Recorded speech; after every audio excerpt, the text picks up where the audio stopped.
Assalamualaikum warahmatullahi wabarakatuh. Salam sejahtera untuk kita semua. Jumpa kembali di channel khusus kesehatan Ngobrol Sehat bersama Profesor Del Fitri Munir. Sahabat sehat sekalian, pada episode kali ini kita khusus membahas mengenai dampak buruk minum alkohol terhadap ginjal. Kita akan bahas bersama pakarnya, yaitu Dr. Riri Andri Mujasti, MCAT penyakit dalam, spesialis penyakit dalam KGH. Assalamualaikum Dr. Riri. Waalaikumsalam, Prof. Sehat-sehat ya, Prof. Alhamdulillah sehat. Dr. Riri, ini kan banyak berita-berita simpang siur nih mengenai alkohol ya gitu ya. Jadi banyak yang menanyakan ini, apa sebetulnya dampak atau efek buruk alkohol ini terhadap ginjal? Silakan Dr. Riri. Ya, Prof. Terima kasih, Prof. Jadi memang kalau efek alkohol baik terhadap ginjal maupun terhadap pembuluh darah yang mungkin nanti juga hubungannya ke ginjal itu cukup banyak, Prof. Nah, jadi kita sering mendapatkan kasus itu terutama anak-anak muda ini yang kemarin seperti kayak tahun baru kemarin, Prof. Ya, habis tahun baru. Nah, kemudian kita dapatkan kasus anak muda yang dibawa ke unit gawat darurat karena matanya tiba-tiba buta. Oh, Nah, ya. jadi matanya tiba-tiba buta, jadi dipikirnya dia bangun tidur itu mungkin karena masih efek alkohol, dipikirnya mungkin dia fly, dia nggak ngelihat tuh mungkin dipikirnya dia efek alkohol, Prof. Nah, tapi setelah dia merasa dia bangun kok dia nggak ngelihat apa-apa. Nah, jadi pasien buta, nah kemudian dibawa ke dokter mata, kemudian dari anamnesis bahwa dia ada riwayat minum alkohol, dirujuklah ke kita ke bagian ginjal. Nah, ternyata kita periksa, Prof. Nah, itu pasien mengalami gagal ginjal. Oh. Nah, gagal ginjalnya berbeda dengan gagal ginjal yang artinya gagal ginjal pasien-pasien biasa yang mungkin kita lihat urium kreatininnya meningkat. Nah, mungkin kita lihat ada gangguan di urin. Nah, pada pasien-pasien yang mengkonsumsi alkohol ini kadar urium kreatininnya mungkin tidak akan terganggu, Prof. Nah, jadi kita mungkin melihat nanti bahwa tingkat keasaman di urinnya, tingkat keasaman di darahnya mungkin yang tinggi akibat dari pengaruh alkohol ini. Nah, itulah kenapa ketika seseorang mengkonsumsi alkohol yang cukup banyak dalam jumlah yang banyak, dalam waktu yang singkat, jadi itu akan merusak ginjal itu karena kita ketahui bahwa fungsi ginjal itu kan membuang racun-racun. Jadi alkohol ini merupakan racun bagi tubuh. Jadi dengan jumlahnya yang banyak itu akan memperberat kerja ginjal. Nah, akibatnya ginjal menjadi kelelahan, kemudian stop bekerja tiba-tiba. Nah, alhasil yang racun ini nggak bisa dikeluarkan lewat ginjal, menumpuk di dalam darah dan akibatnya itu menjadi toksik atau menjadi racun bagi saraf, Prof. Nah, yang pertama yang diserangnya itu adalah mata sehingga menjadi neuropati optik. Jadi itulah kenapa pasien menjadi buta tiba-tiba, Prof. Nah, kalau penanganannya cepat, Prof, artinya pasien cepat dibawa ke kita, artinya langsung kita lakukan tindakan cuci darah, maka perlahan-lahan mungkin dengan proses cuci darah itu kadar alkohol berkurang. Nah, mungkin penglihatannya bisa kita pulihkan.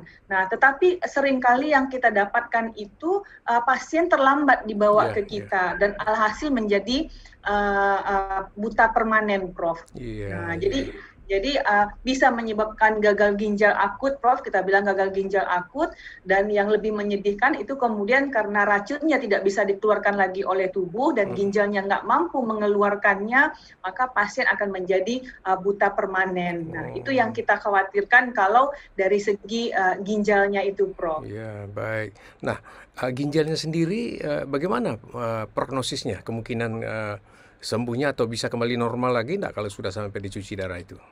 Ya, Kalau misalnya kebiasaan mengkonsumsi alkohol ini mungkin seperti kayak tadi insidental ya Prof, nah pas pada tahun baru gitu misalnya, nah itu mungkin gagal ginjalnya akutnya kita sebut kan akut, jadi dia cepat reversible kalau pasien segera dibawa kan Prof.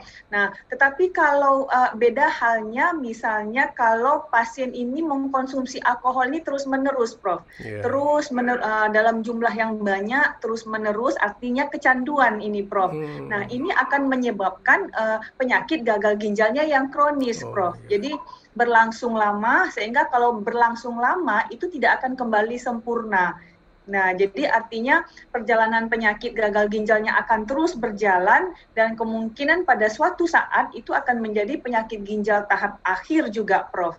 Nah, jadi selain itu yang perlu kita ketahui juga bahwa alkohol itu sendiri juga akan merusak liver atau hati, Prof. Nah, jadi kita mengenal adalah istilah namanya alcoholic liver disease. Jadi penyakit ginjal karena alkohol. Nah, alcoholic liver disease ini, Prof, itu akan menyebabkan hati juga akan mengkerut atau mengecil. Nah, yang kita kenal dengan sirosis hepatis.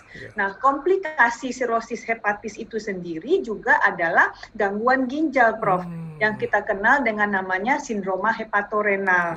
Nah, jadi alkohol ini akan merusak semua organ tubuh yang juga ujung-ujungnya akan memperberat ginjal yang juga sudah dirusak oleh alkohol. Nah, itu sehingga kenapa kemudian penyakit ginjal ini tidak mungkin reversible atau tidak mungkin kembali normal kalau memang dikonsumsinya itu jangka panjang terus-menerus dalam jumlah yang berlebih, Prof. Baik, Dr. Riri. Dulu kita pernah baca-baca juga, dengar-dengar juga ya, bahwa kalau mau tidur ya minum sedikit alkohol itu justru menyehatkan. Nah, gimana itu, Dr. Riri? Nah, iya Prof. Nah, jadi katanya segelas wine atau anggur merah itu ya katanya ya Prof. Nah, itu bisa menyehatkan jantung Anda katanya. Itu ada yang mengatakan seperti itu. Nah, itu dikatakan seperti itu karena memang di wine itu kan ada juga yang namanya zatnya ya polyphenol acid ya katanya ya Prof yang katanya itu bisa berfungsi sebagai antioksidan yang kemudian bisa menyebabkan seseorang relaksasi, pembuluh darah menjadi melebar, membuat tekanan darah menjadi turun. Nah, itu kenapa juga katanya minum alkohol atau 2 gelas sehari untuk laki-laki atau 1 gelas satu hari itu bisa menurunkan tekanan darah 2-4 mm air raksa. Nah, cuman para ahli lebih mengatakan bahwa penurunan akibat konsumsi alkohol yang 1 gelas atau 2 gelas itu tidak terlalu signifikan, Prof, dibandingkan misalnya kita membiasakan mengkonsumsi makanan yang sehat seperti buah dan sayur. Nah, itu jauh lebih besar, Prof. Kalau kita konsumsi buah dan sayur itu penurunan tekanan darah itu 8-15 mm air raksa. Jadi artinya kan cukup besar dibandingkan tadi yang minum alkohol cuma 2-4 mm air raksa. Nah, misalnya lagi menurunkan berat badan. Menurunkan berat badan itu juga 10-15 mm air raksa. Penurunan tekanan darahnya dibandingkan tadi yang alkohol. Jadi artinya meskipun misalnya tadi 1 atau 2 gelas wine itu dalam sehari katanya bisa menurunkan tekanan darah, tapi itu tidak signifikan dibandingkan kalau kita misalnya menurunkan berat badan, konsumsi makan buah dan sayur yang lebih banyak. Nah, jadi lebih olahraga yang teratur. Nah, itu yang sebenarnya yang lebih signifikan, Prof. Nah, dibandingkan konsumsi alkohol. Nah, yang mungkin menjadi tanda kutip perhatian juga yang dibilang oleh para ahli, hati-hati bahwa wine ini kan juga ada sifat adiktifnya. Nah, mungkin di awal-awal kita berharap wah 1 gelas saja 1 hari supaya kita rileks, supaya sebelum tidur nyenyak, mungkin itu kali Prof ya. Nah, tetapi dalam jangka panjang, dalam waktu terus menerus, hati-hati dengan adiktifnya. Nah, mungkin nanti 1 gelas udah nggak cukup rasa kita, naik 2 gelas, 3 gelas. Nah, inilah yang akhirnya kemudian menjadi efek toksik, Prof. Baik, Dr. Riri. Ini sangat mencerahkan ya, dan ini sangat perlu ya diketahui oleh masyarakat ya, efek-efek dampak dari minum alkohol. Ya, semoga bermanfaat, Dr. Riri. Terima kasih atas pencerahannya. Salam sehat selalu. Wassalamualaikum warahmatullahi wabarakatuh. Waalaikumsalam warahmatullahi wabarakatuh.